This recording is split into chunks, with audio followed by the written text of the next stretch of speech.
নয়, আখের রস থেকে তৈরি জ্বালানিতে গাড়ি চলছে। এই বাস্তব চিত্র এখন ব্রাজিলের সড়কে দেখা যাচ্ছে। আখ থেকে উৎপাদিত ইথানল ব্যবহার করে দেশটি জীবাশ্ম জ্বালানির ওপর নির্ভরতা কমানোর এক অনন্য মডেল তৈরি করেছে, যা বিশ্বজুড়ে টেকসই জ্বালানির আলোচনায় নতুন মাত্রা যোগ করেছে। ব্রাজিল বিশ্বের অন্যতম বৃহৎ আখ উৎপাদনকারী দেশ। এই আখ থেকে সরাসরি বা এর উপজাত ব্যবহার করে ইথানল তৈরি করা হয়, যা পেট্রোলের বিকল্প হিসেবে অথবা পেট্রোলের সঙ্গে মিশিয়ে গাড়িতে ব্যবহার করা যায়।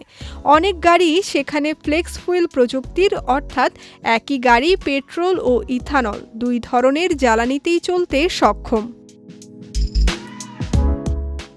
এই জ্বালানির সবচেয়ে বড় সুবিধা হলো এটি তুলনামূলকভাবে পরিবেশ বান্ধব।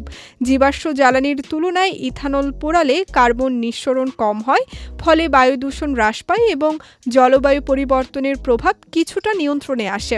একই সঙ্গে দেশীয় কৃষিভিত্তিক জ্বালানি হওয়ায় এটি তেল আমদানির ওপর নির্ভরতা কমিয়ে অর্থনৈতিক স্থিতিশীলতাও বাড়ায়। আখভিত্তিক এই জ্বালানি শুধু পরিবেশ নয়, অর্থনীতিতেও বড় ভূমিকা রাখছে। কৃষকরা আখ উৎপাদনের মাধ্যমে নতুন বাজার পাচ্ছেন, আর জ্বালানি শিল্পে তৈরি হচ্ছে বিপুল কর্মসংস্থান। ফলে এটি গ্রামীণ অর্থনীতির জন্য একটি শক্তিশালী সহায়ক ব্যবস্থা হয়ে উঠেছে। তবে এই ব্যবস্থার কিছু চ্যালেঞ্জও রয়েছে। খাদ্য ও জ্বালানি উৎপাদনের মধ্যে ভারসাম্য রাখা, উৎপাদন খরচ নিয়ন্ত্রণ এবং বড় পরিসরে অবকাঠামো উন্নয়ন এগুলো এখনও গুরুত্বপূর্ণ বিষয়। এইসব কারণে ইথানল এখনও সম্পূর্ণভাবে পেট্রোলের বিকল্প হয়ে ওঠেনি।